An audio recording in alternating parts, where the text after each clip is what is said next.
Welcome to the NBA Coast to Coast podcast brought to you by thelines.com. Coming to you from the West Coast, Josh Lander, joined by Nate Weitzer. He's on the East Coast.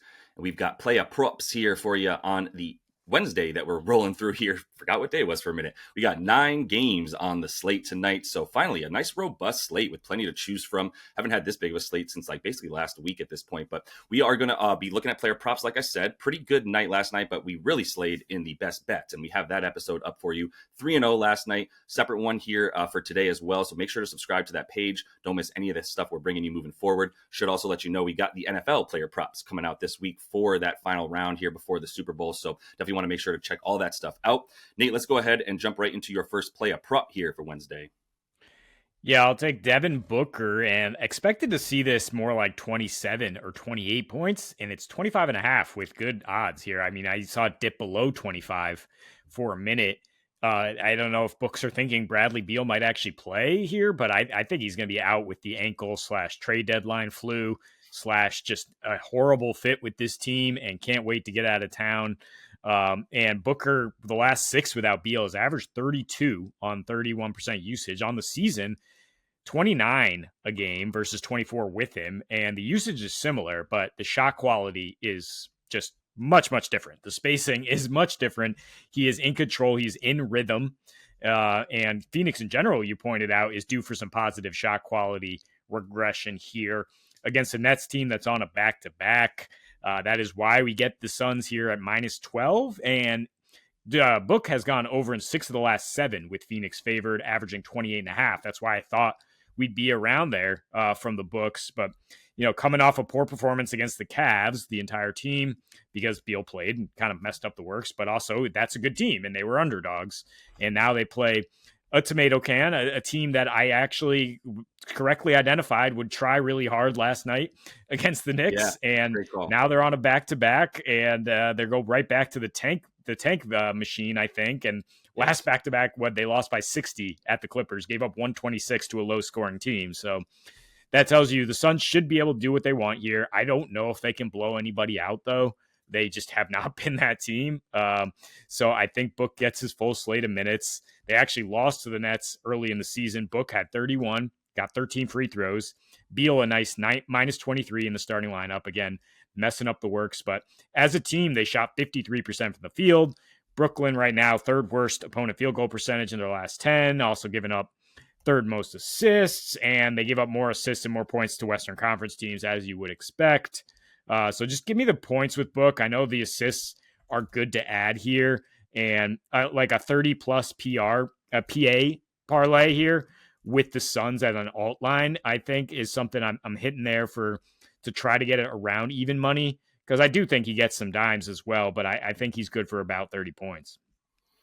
Yeah, it's not good in Brooklyn, and I think this is the fade point. Great call yesterday on the Knicks. I think that was just as much a fade of the Knicks as the young feisty Nets coming in. It was a bad spot for the Knicks for sure. Everything was the spot. Well, guess what's a bad spot for the Nets now for sure against this squad here. And yeah, I don't know that there's any like revenge narrative here going on in any way for a guy like KD, for instance. But I don't think that the Nets are going to cover. I think, KD's going to be pumped to be playing guys that he used to play around, like not even dudes that are on the team. It's mostly just maybe if there's some staff hanging around or whatever that he knows. That's the only, he was there for like a cup of coffee and played like 12 games or whatever. So I don't think it's a big deal, but Book is on one, man. He's taking advantage of these bad teams. I think you called that out as well. But yeah, you pointed out with when KD went back to Washington earlier last week, you were like, at this point in his career, like he's over these like revenge spots and coming back. Like he's just trying to get to the playoffs healthy and get a win here. Yep.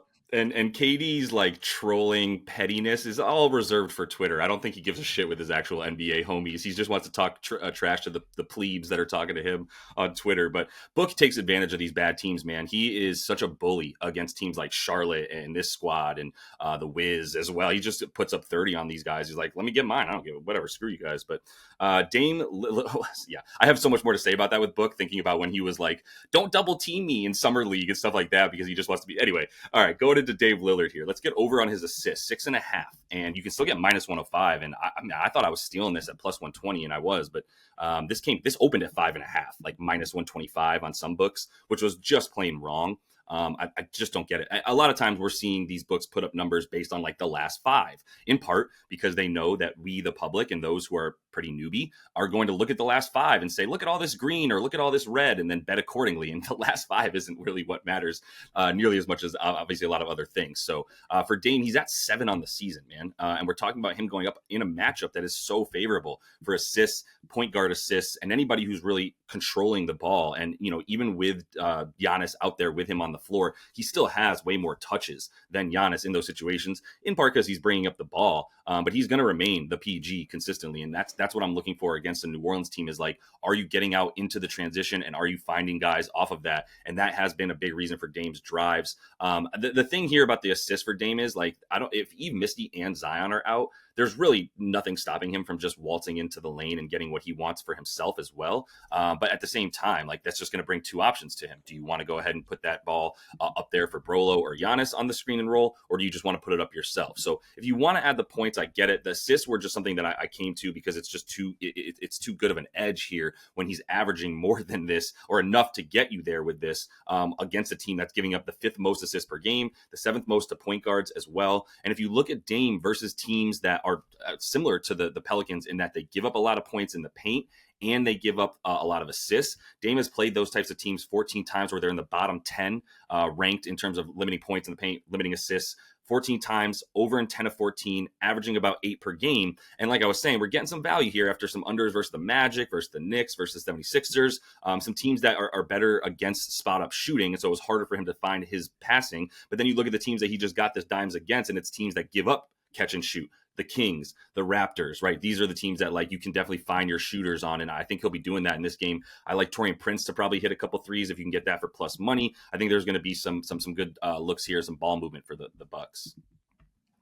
Yeah, Middleton is kind of hitting his stride again, so that's another assist partner to consider. I didn't realize Messi is potentially going to miss this game, which makes my Giannis parlay seem even spicier. Yeah, against a Pelicans team that just cannot guard the paint. But yeah, I like the assist for Dame. If Giannis is going to handle points and rebounds, then maybe Dame picks it up as the point guard here. I will take points and assists for Domantas Sabonis. The rebounds are just out of control, man. But 24.5 points and assists, leaving out the 16 boards you would need for the total PRA, which is fair enough because the Warriors' offense is gross. You should get plenty of rebounding opportunities here. But I think you just can't stop him as a scorer or passer, especially without Draymond Green in there. It's like a read option from an elite running team when you have Malik Monk or De'Aaron Fox as an option for him to hand off or just go in from the elbow. You got to pick your poison, and now he has real 2 partners for that, and it's just Domas being so it's almost like if Lamar Jackson had 2 Derrick Henrys next to him. And how many opportunities he get and how helpless the defense would be to deal with that. And Doug Christie, we've seen them use it a little bit more under him, at 11 under Coach Doug. The passes are up 8 per game. The paint touches are up 2 per game, and he's averaging 20 and 7. The assists might not wow you here, but I think there's definitely an opportunity against the Dubs with Draymond out to continue knifing them up, which, he has 7 dimes in 6 straight against the Warriors, 8.7 assists, 9.5 in the 4 meetings last season. And the one without Draymond, he went for 19 and 7. He's gone over this number in 13 of the last 15 road games for the Kings, no matter who the coach has been. We're actually at home here, Sacramento, but about the same numbers. It's not like there's a huge fluctuation in anything with Domas because he goes out there. He's Mr. 82. He's one of the most consistent players in the NBA. And like I said, they're just gonna have to pick their poison. He had 22 points on 10 for 13 shooting in this last meeting when they won by 30. So he only got 30 minutes, still got over. So only 7 potential assists for his 7 assists. So that is what scared me off just taking the assists. I'm not saying it's going to be the exact same way though. 19 potentials for Malik Monk in that game. Warriors are going to adjust, right? They're going to adjust how they defend him. And so that could flip, or that could at least regress more towards the mean where there's more potentials for Domas, or he just scores on these dudes. Because like we said, Looney and Trace Jackson Davis are not going to be able to do that much. He's averaged a ton against Western Conference versus Eastern Conference, 132 offensive rating, shooting 62%, and he's gone over this consistently in division games. And this is a specifically intense rivalry. That's why it's, I guess, rivalry week, right? And that he really wants to stick it to these Warriors and put up some numbers. Yeah. No, yeah, this is really a rivalry week. Yeah, I like the PA for Domas. Just like you said, I mean, I don't think I've ever bet over 15.5 rebounds for anybody in my life. I don't know how many times I've seen 15.5 rebounds as a prop in my life. I wasn't betting when like Wes Unseld was playing basketball, so excuse me if I haven't seen a 20 rebound per season guy or something. But man, we are getting up there with those dudes. Like Cat is in the same boat right now as well with these rebounds and at times Joker. But no notes here, man. I mean, Domas is going to have his way. I think one thing that you have going for you too is like the dimes here. You've got a slightly taller defender at least, even if Draymond's a better defender than Trayce Jackson-Davis. Trayce Jackson-Davis isn't a sieve, and he's at least there, and that would force you to have to get a few more dimes. And I think Trayce Jackson-Davis will be okay on the boards. I mean, he's going to get owned, but I think he'll at least be able to hold his own enough to like keep him on the floor. I don't know how long this is going to be close as a game unless Steph shoots them into it. But either way, I think the fact that the Dubs give up so much spot up, love adding the assist for Domas as well. If he does get those offensive rebounds, he'll have easy kickouts against spot up shooters and stuff like that. So I'm with you on adding the dimes, and I am going to close us out by fading LaMelo Ball, who is third in the league in one-legged three-point shot attempts. I'm not even joking. That's an actual stat. There's a graph going around. Trae Young leads the league. LaMelo Ball is third. I think Ant is second. It's crazy where we're at, but that's what's going on. Is there's actual because Wemby is in there as well. It was a real crazy top five, but Wemby's also putting up the one-legged threes. All right, so talking about my guy here, LaMelo, I'm going under 29.5 points, man. I mean, he's going up against a very, very, very good defense. And it's interesting because Memphis is a confusing defense. Now, they limit point guards to like the 5th fewest points per game. They also limit them to the 3rd fewest assists per game. They are 10th or 9th worst limiting pick and roll ball handlers, and they are giving up like the 6th most points from above the break threes. So they're stopping point guards from scoring, but they're giving up the points to the play type and the area of the court that point guards would normally score from. So it's a little bit confusing. So really what I'm banking this on is they don't give up pull-up shooting. They give up spot-up shooting, but they are not going to let you pull up. This is Taylor Jenkins coming in with his usual high ball pressure defense, some trapping, looking to get steals, looking to turn defense into offense and pace, right? And that's Memphis, and that's not good for a guy in LaMelo Ball who has sort of limited turnovers this season compared to when he's just been completely throwing up all over himself in the past, turning the ball over. But the conflicting data here, it really is trumped by the fact that he needs to pull up to shoot because he's not shooting off the spot up. And that's what Memphis is going to be taking away from him. No matter, I mean, if he makes like 6 32-foot threes, then God bless, then we lost this bet, and that's what it is. But he's not really going to be getting to the free throw line too much, I would say, in this one. He has been going into the lane, but when he's playing with Mark Williams and with Miles Bridges at the same time, with like no Nick Richards out there or anything like that, and no Brandon Miller, by the way,